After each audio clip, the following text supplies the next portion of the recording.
예, 지난번에 이제 반조에 대해서 말씀을 드렸는데요. 오늘은, 호흡 수행과 극기 수행 말고 일상 속에서 이제 수행을 하는 거를 우리가 통틀어서 일상 수행이라고 하는데요. 일상에서 어떻게 수행하는지에 대해서 한번 말씀을 드리려고 합니다. 호흡 수행이나 극기 수행 같은 경우는 좌선과 어떤 정해진 그 공간에서 이렇게 왔다 갔다 하면서 수행하는 이런 방식이라서 대상도 되게 분명하고 그 수행을 하는 장소도 좀 조용한데 이런 데서 주로 하기 때문에 그거는 좀 산매를 닦는 거에 좀 더 적합한 그런 수행 방법이라면, 근데 항상 우리가 그런 좌선이나 극기 수행처럼 이렇게 딱 정해진 공간에서 하기가 어렵기 때문에 또 일상 생활을 하면서 밥을 먹고 뭐 일을 하고 또 씻고 뭐 잠자고 이런 모든 상황에서 또 수행을 하는 것은 그런 호흡 수행이나 극기 수행 같은 수행과는 조금 패턴이 다르다고 볼 수 있는데요. 이럴 때는 그러니까 좀 더 우리가 일상 속에서 일어나는 행위 자체에 주의를 기울이면서 그런 그 속에서 우리가 마음에 그런 번뇌, 탐욕이나 성냄이나 해태오침 같은 그런 것이 일어나지 않도록 하는 이런 방식으로 수행을 할 수밖에 없는데요. 그럼 이럴 때는 그러면 어디에 좀 우리가 마음을 두고 수행을 해야 되느냐, 이런 것이 어려울 수가 있습니다. 호흡 수행 만약에 이제 좌선에서 호흡 수행 같으면 숨이라고 하는 걸 딱 기준점을 가지고 수행을 하니까 이건 내가 뭐 딴 생각이 없으면 그냥 숨에만 마음을 두고 있으면 되고, 또 극기 수행 같은 발걸음에만 그냥 마음을 두면 되는데, 일상에서는 우리가 대상이 계속 변하고 있기 때문에 어떤 특정한 대상에만 마음을 두고 있기가 어렵습니다. 그런 다양한 변화 속에서 그러면 어디에다 우리가 좀 주의를 맞추어서 현재 머물 수 있을까? 이렇게 생각을 해보면, 한마디로 말하면은 우리가 일상 속에서 일어나는 거를, 부처님께서 하신 말씀으로 보면 우리가 신구의 이래 삼업으로 이제 세 가지로 업을 짓는다, 이렇게 말을 하잖아요.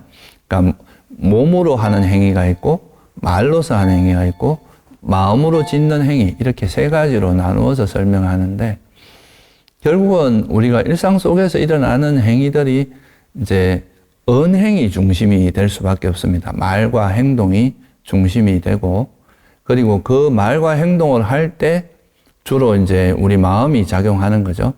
그래서 이 말과 현재 내가 어떤 말과 행동을 하느냐, 여기에 주의를 기울이면서 그때 내 마음에서 탐욕이나 성냄이나 해태온침 이런 게 일어나지 않도록 하는 이런 방식으로 수행을 하는 것이 제일 바람직하다, 이렇게 볼 수 있는 거죠. 그래서 내가 만약 일을 하면 일하는 그 행동, 동작에 내가 현재 어떤 행위를 하고 있는지, 몸으로 어떤 행위가 일어나면 여기에 주의를 기울이면서 그런 행위를 할 때, 또는 하기 전이나 할 때나 하고 난 후에 내 마음이 어떻게 일어나는지, 그 마음 속에 탐욕이나 성냄이나 해태온침이 있는지 없는지 이런 거를 잘 살피면서, 그럴 때 내 마음이 오염되지 않도록, 그런 번뇌에 오염되지 않고 청정하도록 행동하는 거죠. 그리고 또 말할 때 이제 어떻게 하는지, 이런 말을 하는 그 과정에서 잘 살피면서 하고, 또 언행이 일어나지 않고 우리가 깊이 사유하거나 생각할 때도 있죠. 뭐 책을 본다거나 생각으로 깊이 뭔가를 생각해야 될 때도 있고, 그럴 때는 또 말과 행동은 일어나지만 그 생각 자체에 번뇌가 없도록 하는, 탐욕이나 성냄이나 해태온침이 없도록 이런 방식으로 이어갈 수가 있어서요. 크게 나누면 말할 때, 말이라는 게 있고, 그리고 우리가 행동할 때, 그리고 생각, 그러니까 뭔가 마음으로 뭔가 말과 행동은 없지만 생각으로 이어지는 그런 경우로 크게 보면 그렇게 나눌 수 있는데요.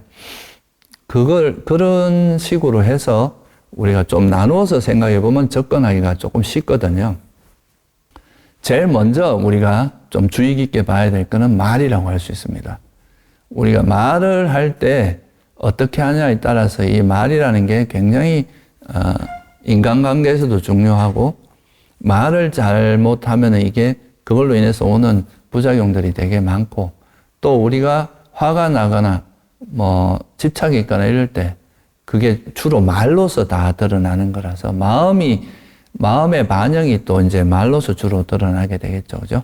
그래서 이 말을 잘하는 것, 소위 말해 대화를, 이렇게 사람들과 대화를 할 때 그 어떤 수행, 이게 이제 첫 번째 우리가 주의 깊게 볼 만한 그런 곳인데요. 그래서 이 말을 할 때는 우리가 어떤 사람과 말을 할 때 항상 우리가 주의 깊게 봐야 될 거는 그 말을 하기 전에 의도, 또 말을 하는 과정에서의 내 마음상 의도, 그리고 말이 끝나고 나면은 내가 적절하게 했는지 아닌지 이런 걸 살펴보면서 그때 내가 뭔가 상대에게 잘못한 게 있으면 뭐 좀 참회를 하던가 미안하다고 하고, 그렇지 않으면은 또 거기서 그냥 그거를 이제 잘 한 거라면 그냥 지나가고 그렇게 하면 되겠죠. 그 중에서 가장 중요한 건 이제 말하기 전에 자기 마음 상태나 말할 때 마음을 계속, 그러니까 말에 주의를 기울이면서 그때 내 마음 상태가 어떤지를 계속 좀 살피는 게 되게 중요합니다. 예를 들어서 제가 이제 어떤 사람과 말하는데 화가 막 나서 말하기 전에 이미 화가 차 있는 상태에서 말을 시작하면은 상대에게 거친 말이 나오고 또 날카로운 말, 이런 말이 나올 수밖에 없기 때문에 내가 만약에 화가 나 있다 하면 그때는 화를 멈추고 말을 일단 멈춰야 됩니다. 그때 말을 하면 분명히 이게 부작용이 있기 때문에, 그러면 이제 이 자기가 지금 말하기 전에 화가 나 있는 상태면 이 화를 가라앉히고 마음이 자애심으로 바뀔 때, 그럴 때 말을 시작하는 게 좋거든요. 그래서 말을 하기 전에 자기 마음을 살피는 것. 또 내 욕심으로 이기적인 말을 하게 되면 또 그런 게 상대에게 불편함을 줄 수 있기 때문에 그런 마음이 일어나면 그것도 내가 탐욕이 있다고 알고 그 마음을 놓은 다음에 말을 하는 거죠. 그러니까 이 말하기 전에 이미 탐욕이나 성냄에 있다면 그때는 말을 멈추는 게 바람직하다 이거고요. 또 그렇게 해서 말을 시작했는데 말을 하는 도중에 또 상대의 말을 듣고 내가 짜증이 나거나 그 사람에 대해서 뭐 또 말하는 도중에 내가 막 나를 드러내고 싶어서 내 자랑하고 싶어서 또 말을 하고 싶을 때도 있을 수 있잖아요. 그러면 그럴 때도 내가 지금 말을 순수하게 하는 게 아니라 뭔가 말에 욕망이나 성냄이 있다 싶으면 그거를 알아차리고 그런 말은 좀 자제하고 절제하고 멈추는 쪽으로 가고 그런 마음을 가라앉히고 말을 하는 식으로 그렇게 하면은 말에 실수가 적어지고 말을 되게 사력 있게 하게 되고 남을 좀 더 배려하면서 말할 수 있는 그런 게 됩니다. 그래서 말을 하는 그 행위, 또 아까 말씀드렸듯이 말이 끝나고 나면 또 자기가 말한 것 중에 혹시나 또 내가 욕망이나 성냄 때문에 잘못한 게 적절하지 않았던 말이 있는지 한번 살펴보고 그런 게 있다면 뭐 미안하다고 한다거나 참여하고 끝내는 이런 방식으로 그 말의 전과 말하는 도중이나 말이 끝나고 나서 이렇게 자기 마음을 잘 살피는 거. 이게 이제 첫 번째 말로 하는, 말에 주의를 기울이면서 우리 마음을 알아차리고 그 마음을 정화하는. 이게 일상수행이라고 할 수 있습니다. 되게 중요하죠. 그래서 이 말을 할 때 우리가 이제 항상 살피고 지혜롭게 말을 하는 연습을 하게 되는 건데요. 그러니까 부처님께서 이런 말을 할 때 이제 좀 주의 깊게 봐야 될 걸 한 3가지 정도로 말씀하신 게 있거든요. 첫째는 그 말을 할 때 그 사실이 아닌 말은 하지 마라. 이렇게 말씀하신 게 있어요. 그러니까 내가 말을 하는데 이게 단순히 내 지식 자랑이나 또는 내 추측, 상대에 대해서 정확히 알지도 못하고 함부로 추측해서 말하거나 이런, 그러니까 분명히 사실이라고 확인되지 않은 거에 대해서는 가급적이면 말 안 하는 게 좋다. 그것이 사실임이 확인됐다 하더라도 이 말을 해서 상대에게 이익이 되지 않는다면, 나에게 이익이 되지 않는다면 굳이 말을 안 하는 게 낫다. 그리고 이제 사실이고 서로에게 이익이 된다 하더라도 이게 적절한 때인지를 살펴야 된다는 거죠.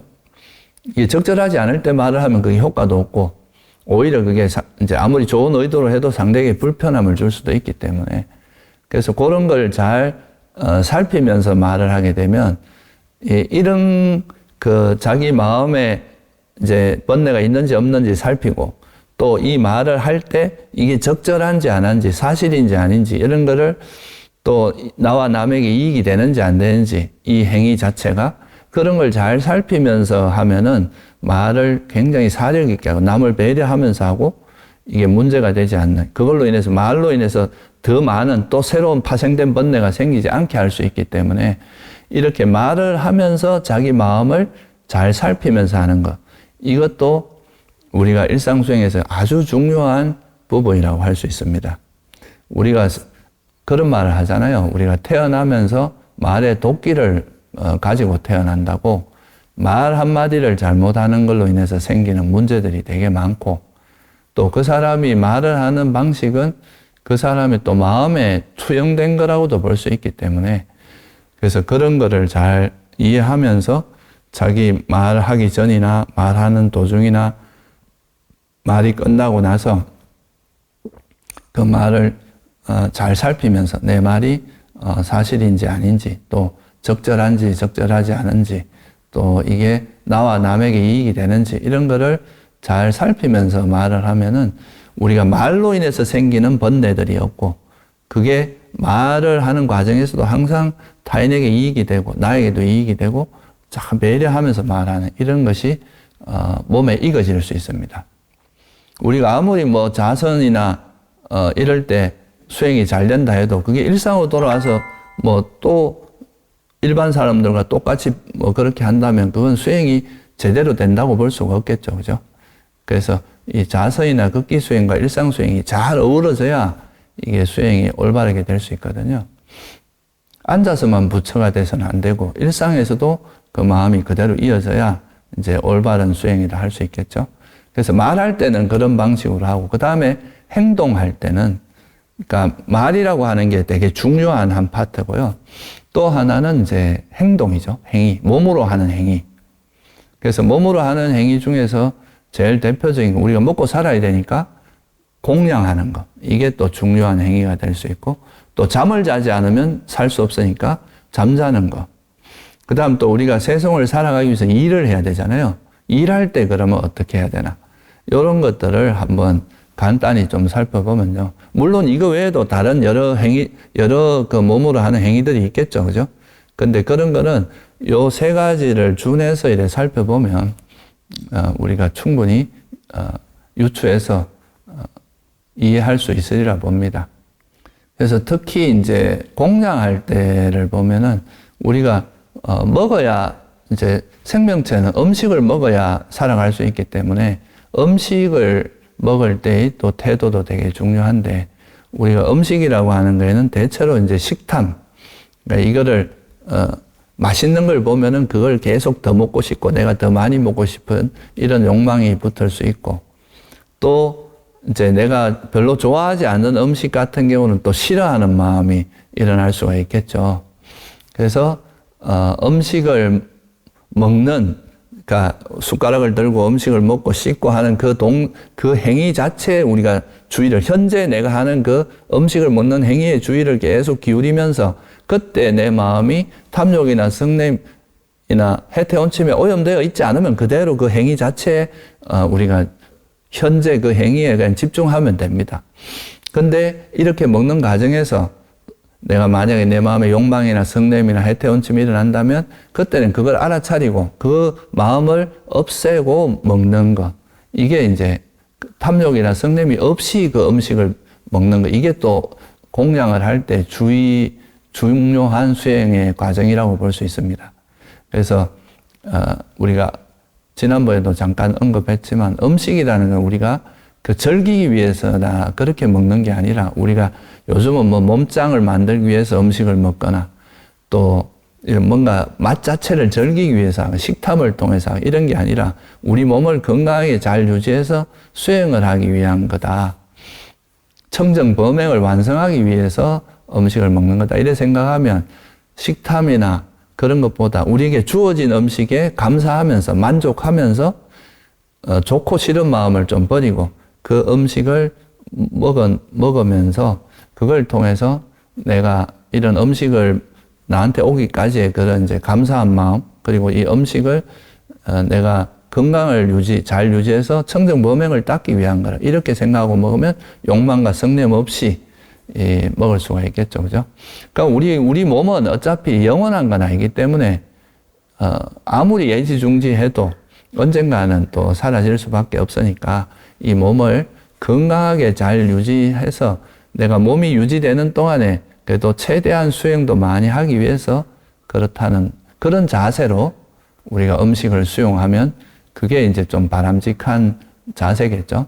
그래서 그렇게 하다가 내가 이런 이제 음식에 대한 식탐이나 또 싫어하는 마음 이런 게 일어나면 그걸 알아차리고 그것이 없는 마음으로 정말 이렇게 음식을 어떤 음식이라도 만족하면서 그 음식을 먹는 수용하는 이런 자세로 수행을 하면은 공양하는 과정도 우리가 수행의 한 과정이라고도 볼 수 있는 거겠죠. 단순히 음식을 먹는 행위가 아니라, 그러니까 뭐 우리가 음식을 먹기 전에도 오늘은 맛있는 게 나온다 하면 벌써 마음에 이제 식탐이 가고 그런 마음으로 가서 음식을 먹으면 그럴 때도 자기 마음에 이런 욕심이 있다는 걸 알아차리고 그 마음을 다시 좀 청정하게 하고 다시 음식을 먹으러 가고, 음식을 먹다가도 또 먹다 보면 식탐이나 또 뭐 마음에 안 드는 거 있으면 또 불만도 일어날 수 있는데, 그럴 때도 그런 마음을 놓아버리고 정말 음식을 먹을 수 있게 해준 분들에 대한 감사하는 마음이나 또 실제 이제 그 음식 먹는 그 행위에 집중하면서 이렇게 그 수행을 한다면 우리가 음식을 먹는 것도 굉장히 좋은 수행의 한 과정이 될 수 있다. 이렇게 볼 수 있고요. 또 이제 중요한 이벤트 중에 하나가 일할 때겠죠. 일할 때. 특히 우리가 이제 절 같은 데서는 울력이라고 하는 거를 이제 많이 하게 되는데요. 이 울력을 하다 보면 또 간혹 가다 이런 이제 명상센터나 이런 데 와서 이제 울력을 하는 경우에 그런 말씀을 하는 경우도 있습니다. 내가 수행하러 왔지 일하러 온 게 아니다. 그러면서 그런 이제 일하는 것 자체에 대해서 좀 불만을 가질 수도 있는데, 근데 우리가 수행이라고 하는 게 어떤 특정한 조건, 내가 갖추어진 조건에서만 우리가 수행을 하는 게 아니라 우리가 살아가다 보면 온갖 상황들, 내가 원치 않는 상황들에 대해서도 다 접하게 되고, 그럴 때마다 우리가 불편함을 느끼고 이런 게 아니라 그럴 때도 지혜롭게 대처하고 자비롭게 대처할 수 있는 힘을 길러야 되는데, 그러면 우리가 일하는 것도 단순히 일로만 바라보면 그게 불편할 수도 있지만 이런 일하는 과정에서 내 마음이 욕망이나 성냄, 탐욕이나 성냄에 오염되지 않도록 하는 것. 일하는 행위 자체에 내가 집중하면서 그때 일어나는 내 마음이 어떻게 이 일하는 이 행위에 대해서 어떻게 내가 반응하고 있는지 이거를 보면서 그런 탐욕이나 성냄으로 반응하지 않고 오히려 지혜롭게 이런 일이라는 것도 우리 수행의 일환으로 받아들이고 또 그걸 자애심을 가요. 화내지 않고 그 좋은 마음으로 뭐 내가 공덕을 짓는 것도 될 수 있고 또 이걸 통해서 이런 일을 하는 과정에서 내 마음을 알아차리면서 내 지혜도 개발하고 내 마음을 정화시키는 과정이다. 이렇게 생각을 하면 그거는 또 수행의 과정도 되면서 또 내가 그런 일을 함으로써 또 이런 도량의 공덕도 짓고 또 세속에서 일을 한다면은 그런 일을 통해서 내가 가족을 부양하고 내가 또 생계를 바르게 할 수 있는 조건이 된다. 이렇게 생각하면은 그런 거를 욕망이나 성냄 없이 보통 또 세속에서 일하면서 스트레스를 많이 받을 수 있는데 그런 스트레스를 좀 적게 하면서 일을 할 수 있는 그런 이제 조건이 될 수 있겠죠. 그래서 일을 하는 그 행위에 주의를 기울이면서 그때 내가 어떤 마음으로 이 일을 하고 있는지 이거를 잘 살펴서 만약에 탐욕이나 성냄이 여기 개입됐다면 그걸 알아차리고 이 마음을 놓아버리고 탐욕과 성냄 없이 지혜롭게 뭔가 일을 처리하거나 자비심을 가지고 처리한다면 이거는 바람직한 일이니까 그럴 때는 좋은 마음으로 그냥 그 행위, 그 선한 마음 그대로 만약에 그렇게 된다면 그때는 그 마음 그대로 일을 그냥 지속하면 됩니다. 그래서 이런 선한 마음으로 일을 하게 되면 그게 피로도도 훨씬 덜하고요. 마음이 좋은 마음으로 하기 때문에 그 일을 하는 것 자체가 좀 훨씬 그 피로도도 덜하고 우리가 보통 그 어떤 일을 할 때 보면은 그 일하는 것 자체로 힘든 것도 있지만 그 일로 인해서 생기는 스트레스, 불만 이런 게 오히려 우리 정신 에너지를 많이 소진시켜서 그걸로 인한 어떤 괴로움들도 많거든요. 그래서 일할 때 이제 자기가 항상 어떤 마음으로 그 일을 하고 있는지 이 마음을 잘 살펴서 이게 번뇌, 탐욕이나 성냄이나 이런 해태원침이 있으면은 이걸 버리는 쪽으로 가고 그것이 없다면 그걸 보호하고 그걸 유지하는 쪽으로 일을 하게 되면 이것도 아주 좋은 수행이 될 수 있다. 이렇게 이제 볼 수 있고요. 그리고 이제 이런 일하는 거와 더불어서 또 하루가 마치고 나서 우리가 또 가장 중요한 것 중에 하나가 그 잠자는 거라고 할 수 있는데요. 이 잠자는 것도 요즘은 또 보면은 많은 사람들이 이런 이제 불면증이나 이런 거에 시달리는 경우가 많습니다. 잠을 이제 제대로 못 자고 또 잠을 자도 충분히 잠을 못 자고 잠을 잘 때 또 편히 못 자고 뭐 악몽이나 막 그런 거에 시달리다 보면 잠을 자고 나도 피로가 여전히 있고 또 잠에 깨서도 이렇게 시원하게 일어나지 못하고 계속 누워서 미적거리다가 일어난다거나 이런 경우가 많은데요. 그래서 잠을 잘 자는 것도 우리가 되게 중요한 그 수행의 일환이라고 할 수 있습니다. 보통 이제 잠을 자지 못하는 건 육체적인 피로도 있지만 주로 이 잠을 못 자는 가장 큰 이유 중에 하나가 생각이 계속 움직여서 그런 경우가 되게 많거든요. 그러니까 하루 중에 쌓인 스트레스가 잘 해소되지 않거나 내가 뭔가 놀고 싶은 게 있는데 좀 더 뭐 그걸 놀고 싶어서 그걸 즐기다 보면 잘 잠을 못 자고 이러는 경우가 많은데 그래서 요즘은 특히 이제 스마트폰이나 이런 것들이 많이 보급되면서 그 누워서 이제 핸드폰을 보거나 이렇게 하다 보면 그 잠자는 시간도 좀 늦어지고 잠자리에 드는 것이 조금 어려워지고 또 스마트폰을 보다가 잠을 자면 잠의 질도 많이 떨어진다고 하거든요. 그래서 우리가 잠자기 전에 적어도 한 2시간 전에는 스마트폰을 내려놓으라고 하잖아요. 이런 거를 잘 지키는 것도 아까 이제 지난번에 말씀드린 감각 기능의 단속에 해당할 수 있습니다. 이것도 되게 좋은 수행의 주제라고도 할 수 있죠.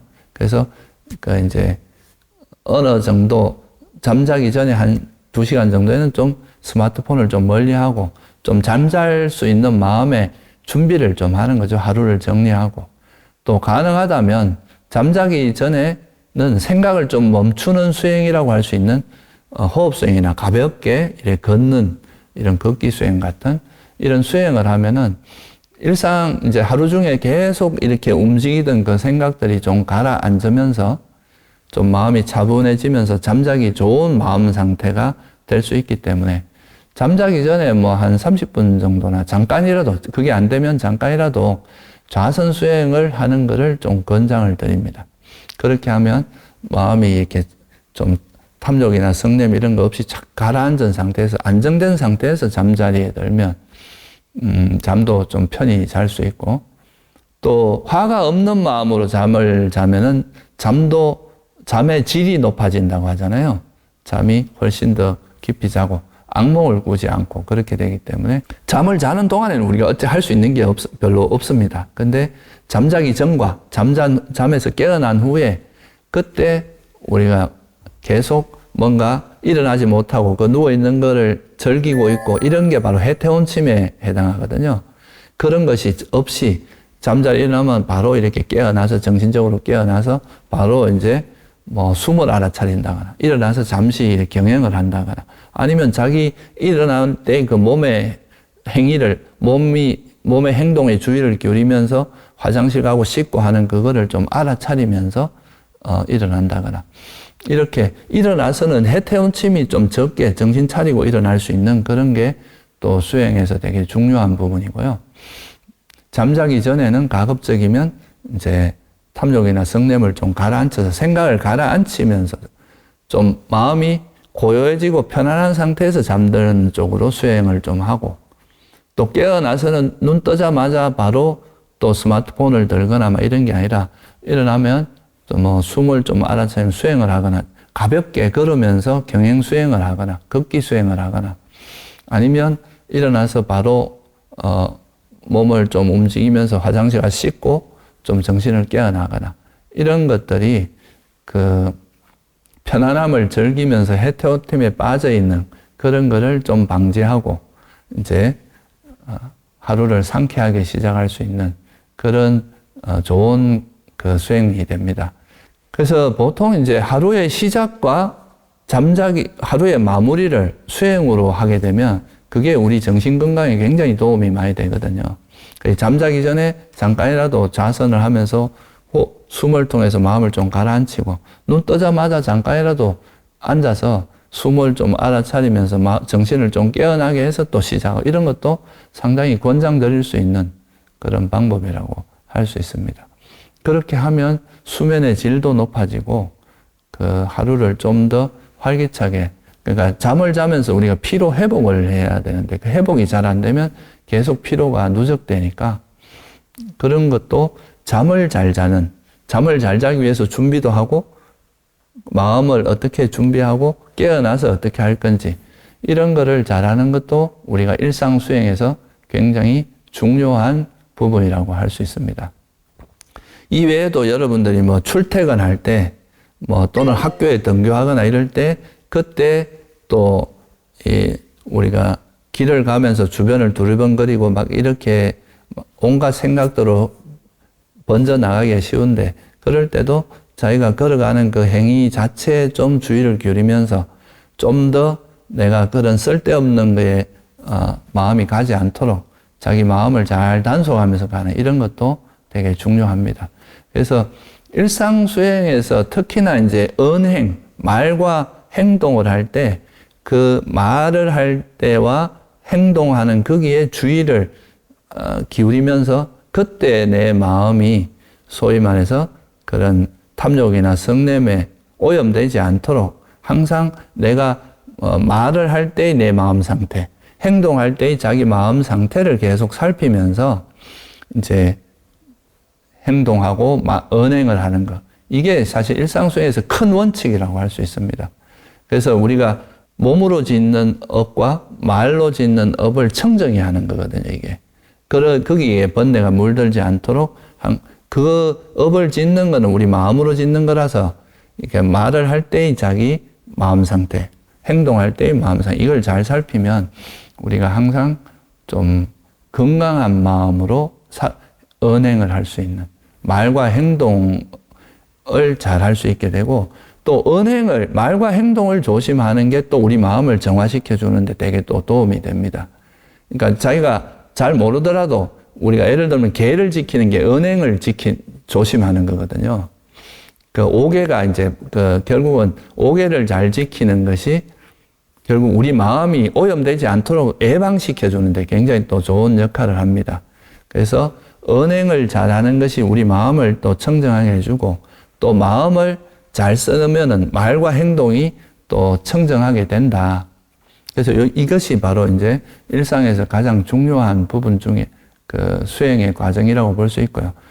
또 여기서 한 가지 이제 더 추가로 말씀드리는 거는 말과 행동으로 뭔가 할 때는 이 말과 행동을 할 때의 자기 마음을 살피면서 이 마음을 청정히 하는 이게 되게 중요한 부분이라면 말과 행동을 하지 않고 그냥 생각을 깊이 할 때도 있잖아요. 우리가 책을 볼 때라든가 또는 뭐에 대해서 깊이 숙고를 할 때 예를 들면 아까 말씀드린 반조 이것도 그냥 마음으로 짓는 업이라고도 할 수 있거든요. 그러니까 생각을 숙고를 깊이 함으로써 지혜를 개발하는 행위니까. 그래서 이럴 때는 이 생각하는 여기에 집중하는 게 좋습니다. 그 생각을 할 때 거기에 집중하면서 이게 다른 번뇌, 우리가 책을 볼 때도 그 책의 내용에 집중을 함으로써 딴 생각 없이, 그러니까 책을 보다가도 이거 하기 싫다, 또 다른 거 하고 싶다, 이런 생각들이 일어날 수 있잖아요. 가서 TV나 보고 싶다거나 영화 보러 가고 싶다. 이런 게 있으면 이 책을 보는 이 행위 자체가 오염이 돼가지고 거기에 대한 이제 효능도 떨어지고 그러면서 이제 공부에 실질적인 효과도 떨어지고 이렇게 되는데 그 책을 볼 때는 그 책에 집중함으로써 오히려 그 다른 번뇌도 일어나지 않고 그 책을 보는 효과가 극대화될 수 있기 때문에 이것도 어떤 면에서는 수행에 되게 좋은 소재라고도 볼 수 있습니다. 그래서 책을 보거나 우리가 반조를 할 때도 마찬가지죠. 반조할 때도 이게 사유로서 하는 건데 이때도 탐욕이나 성냄이 여기 개입되면 이게 올바른 반조가 안 됩니다. 그래서 내가 생각할 때도 탐욕이나 성냄이 없이 그냥 거기에 몰입해서 지혜롭게 어떤 판단하고 생각하는 이런 연습을 하면은 이거는 또 의업, 신구이에서 마음의 업을 청정히 하는, 그러니까 생각을 함으로써 마음의 업이 생기는 건데 이런 마음의 업을 청정히 하는 또 이런 방향으로 수행이 될 수 있는 거거든요. 그래서 이게 바로 우리가 이제 일상에서 수행을 할 때는 우리가 뭐 호흡 수행이나 극기 수행 같은 경우는 아까도 말씀드렸지만 대상이 뚜렷해서 이제 호흡이라든가 발걸음 여기에 마음을 두면서 나중에는 생각이 다 정리되고 호흡하고 발걸음만 알아차니 이런 쪽으로 마음이 가게 됩니다. 생각이 점점 두들들면서 나중에는 호흡과 발걸음만 하는 이 마음만 남아있는, 그래서 이게 삼매로 가는 방향으로 가는 건데요. 일상에서는 그렇게 살 수가 없잖아요. 일상에서는 뭔가 행동을 해야 되고 말을 해야 되고 생각도 해야 되는 상황이기 때문에 어느 하나의 대상에 머물러 있을 수가 없습니다. 일상에서는. 그러니까 이때는 그 하나의 대상에 머물러 있는 게 중요한 게 아니라 그런 행위를 할 때 몸이나 말로나 마음으로 어떤 행위를 할 때 그 행위가 번뇌가 없고 지혜롭게 하는 게 되게 중요하거든요. 그래서 이런 상황에서 탐욕이나 성냄이나 이런 해태원침이 없이 지혜롭게 대응하고 자비롭게 대응하는 대처를 잘하는 게 되게 중요합니다. 그래서 이럴 때는 주로 매 순간순간의 대상은 변하지만 이 행위를 할 때 내 마음에 탐욕이나 성냄에 오염되어 있지 않기 때문에 이때는 굳이 말하자면 찰나 삼매라고 합니다. 찰나 삼매가 이 지혜와 자비가 일어나도록 도와주고 있습니다. 그러니까 일상에서는 순간순간 대상이 변하지만 그 대상 자체에 순간순간 집중하는 이런 찰나 삼매를 기반으로 해서 지혜나 자비가 드러나는 과정이고, 그런데 이제 호흡수행 같은 경우는 호흡이라고 하나의 대상이 점점 몰입되어 갈 수 있기 때문에 이거는 완전히 몰입된 그런 선정에까지도 갈 수 있는 겁니다. 또 극기수행 같은 경우는 이제 발걸음이 이래 왔다 갔다 하는 건 움직이긴 하지만 되게 제한된 대상이기 때문에 완전히 몰입은 안 되더라도 근접 삼매 정도까지 갈 수 있다. 그래서 호흡수행과 극기수행은 이제 완전히 몰입되고 근접 삼매까지 갈 수 있는 이런 이제 선정을 닦는데 좀 적절한 수행이고, 일상에서는 순간순간에 찰나 삼매를 기반으로 해서 지혜를 닦는, 매 순간순간에 이게 번뇌 없이 이걸 대처하는 이런 지혜가 개발되기 아주 적절한 방법인 거죠. 그리고 이제 우리가 원하지 않는 대상이 많이 나타날 수 있는데 그런 원하지 않는 대상에도 화를 내지 않으면서 대응할 수 있는 이 자비심도 개발이 되는 거고요. 그래서 일상은 어떤 큰 방향은 몸과 말과 마음으로 짓는 업을 청정히 하는 건데 어떤 상황이든 간에 우리가 지혜롭게 대처하는, 또 자비롭게 대처하는 여기에 좀 더 초점이 맞춰서 지혜가 좀 더 적극적으로 개발될 수 있는 그런 과정이라고 할 수 있습니다. 그래서 이상으로 여러 가지 이제 호흡수행, 극기수행과 그 다음에 이 일상수행에 대해서 좀 간단히 설명을 드렸는데요. 일상수행의 좀 장점에 대해서 좀 간단히 말씀드리고 마치도록 하겠는데요.